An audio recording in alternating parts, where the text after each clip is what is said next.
Sorotan berikutnya, Saudara, sebanyak 78 pegawai Komisi Pemberantasan Korupsi menyampaikan permintaan maaf atas pelanggaran etik berupa pungli di rutan KPK yang mereka lakukan.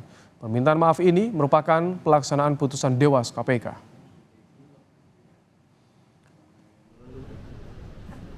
Pelaksanaan putusan etik berupa permintaan maaf oleh 78 pegawai KPK dilakukan di Gedung Juang KPK Jakarta Selatan.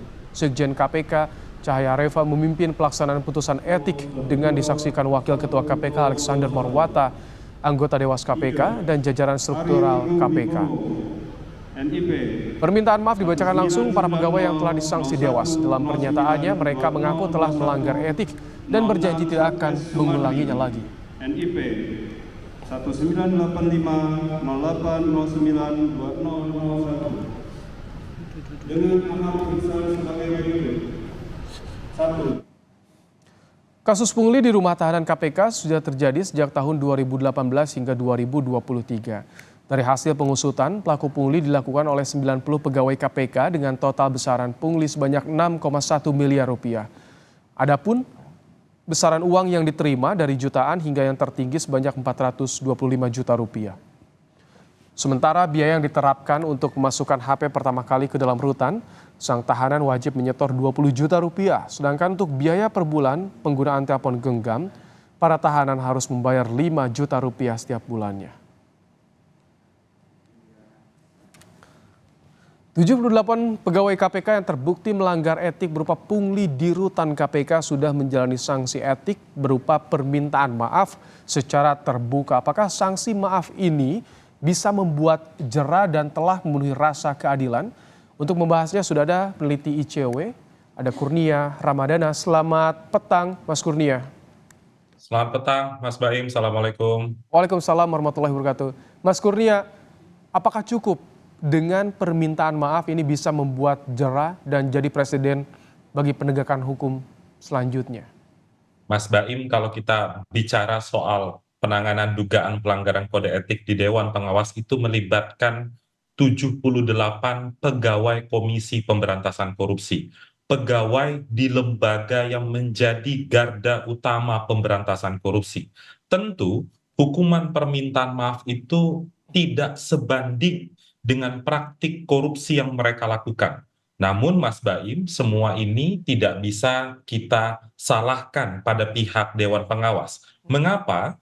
Karena perubahan Undang-Undang KPK itu juga turut mengubah nomenklatur kepegawaian KPK menjadi aparatur sipil negara. Sehingga ketika mereka berubah menjadi ASN, Dewan Pengawas tidak bisa memberhentikan mereka secara tidak hormat. Oleh sebab itu, Mas Baim, ICW mendorong pasca putusan dibacakan oleh Dewan Pengawas harus berkoordinasi dan merekomendasikan kepada Sekretariat Jenderal KPK selaku pejabat pembina kepegawaian untuk memecat 78 orang pegawai KPK. Dan pemecatan itu juga tidak cukup.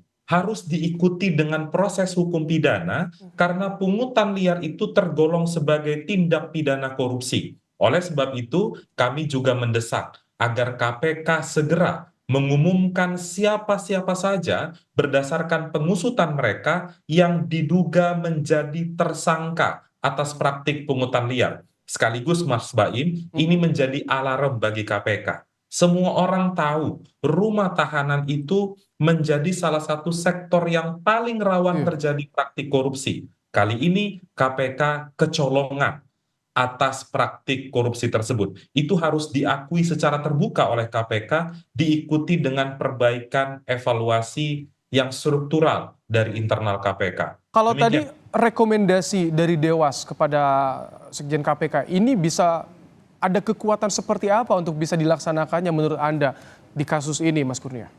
Mas Baim, itulah dampak buruk dari revisi Undang-Undang KPK. Kalau sebelum ada Undang-Undang KPK, atau mungkin sebelum mereka beralih status sebagai aparatur sipil negara, masyarakat masih bisa mendengar putusan Dewan Pengawas memberhentikan secara tidak hormat ketika ada pegawai yang melanggar kode etik. Namun saat ini tidak bisa. Kalau pertanyaan Mas Baim tadi, apakah mengikat kuat atau tidak rekomendasi itu, Itu yang tidak dijelaskan dalam peraturan perundang-undangan. Namun tanggung jawab moral dari Dewan Pengawas KPK, karena Mas Baim, seluruh rangkaian peristiwa ini dengan modal pemeriksaan bukti, pemeriksaan saksi, hanya lembaga Dewan Pengawas yang mengetahui saat ini. Oleh sebab itu, agar prosesnya tidak terlalu bertele-tele, tidak terlalu lambat, Dewan Pengawas harus berkoordinasi untuk memberikan bukti, menceritakan kronologi bagaimana 78 orang ini berbuat lancung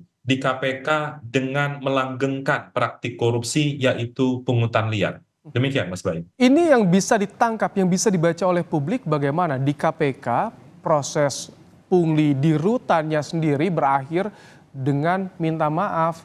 Artinya ketika orang tidak akan takut untuk melakukan pungli di luaran sana. Kalau menurut Anda nih Mas Kurnia. Mas Baim, sebenarnya kasus ini melengkapi kisah buruk integritas KPK. Beberapa waktu lalu, Mas Baim, kita masih mengingat ada pegawai KPK yang mencuri emas, di mana emas itu sebagai barang bukti perkara. Kita masih mendengar atau masih ingat kasus penyidik Robin Patuju yang melakukan menerima suap dari pihak berperkara. Kita masih ingat kasus Firly Bahuri yang ditetapkan sebagai tersangka korupsi. Kita masih ingat kasus Lili Pintauli. Dan saat ini ada 78 pegawai KPK. Tentu atas praktik ini membuat masyarakat atau mungkin pegawai KPK yang lain, ini yang kita khawatirkan, mereka bisa terinspirasi untuk melakukan praktik korupsi. Ini yang berbahaya. Oleh sebab itu, permintaan maaf itu tidak bisa berdiri sendiri. KPK harus segera menunjukkan kepada publik bahwa mereka menindak keras praktik-praktik korupsi. Tentu kita pertanyakan, Mas Baim, slogan KPK selama ini zero tolerance terhadap praktik korupsi. Apa yang zero tolerance? Seluruh strukturalnya terlibat praktik korupsi sebagaimana tadi yang saya sampaikan. Demikian, Mas Baim. Kalau tadi Anda singgung soal koordinasi ke penegak hukum, ini mungkin dilakukan atau mungkin diproseskah kasus pungli ini? Sangat mungkin, Mas Baim. 78 pegawai KPK itu adalah pegawai Komisi Pemberantasan Korupsi, di mana seluruh pegawai KPK itu dianggap sebagai aparat penegak hukum. Kalau mereka dianggap sebagai aparat penegak hukum, berdasarkan pasal 11 Undang-Undang KPK, KPK bisa menangani hal tersebut, bisa melakukan penyelidikan, bisa melakukan penyidikan, dan bisa melakukan penuntutan. Tentu masyarakat berharap KPK bisa sesegera mungkin menangani perkara itu, tentu dibarengi dengan transparansi dan akuntabilitas, karena masyarakat menunggu bagaimana kinerja KPK. Jangan sampai ada indikasi konflik kepentingan dalam proses penegakan hukum ini. Baik, Demikian. terima kasih Mas Kurnia Ramadana, peneliti ICW, telah menyampaikan pandangannya dalam program Kompas Petang sore hari ini.